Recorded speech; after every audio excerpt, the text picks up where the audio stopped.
አጤ ሚኒሊክ የሚለው ጳውሎስ ኞኞ መጽሐፍ ጳውሎስ ኞኞ ራሱ ከሚኒሊክ ጋር የኖረ ነው ይመስለው አጻጻፉ። በቃ በስልክ ከዚህ ሐረር ድረስ የስልክ መስመር ተዘረጋ ይላል። ራስ መኮንን ሐረር ናቸው ያሉት። ሚኒሊክ አዲስ አበባ ቤተ መንግስታቸው ነው ያሉት። የስልኩ መስመር አለቀና ያንን የሰሩ ባለሙያዎች ምናምን ጃንሆይ እንግዲህ ስልኩ አልቋል እስኪ አሁን ሐረር ካሉት ራስ መኮንን ጋር እንግዲህ አጎት ናቸውና አብሩ ምናምን ሲሏቸው ሚኒሊክም ያው የስልጣኔ እንትን ቢኖራቸውም ምንም ቢሉ ወዲያው ይሄ ነገር ሐረር ድረስ በእግራቸው ተጉዟል። ያንን ሐረር ካለ ሰው ጋር በአንድ ጊዜ ማውራት እንዴት ይቻላል?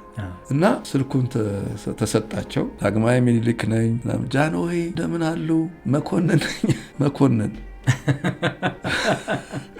ሐረር ያለው ራስ መኮንን ነኝ አንተ ቀጣፊ ብለው ስልኩን አስቀምጠው በመስኮት አሉ።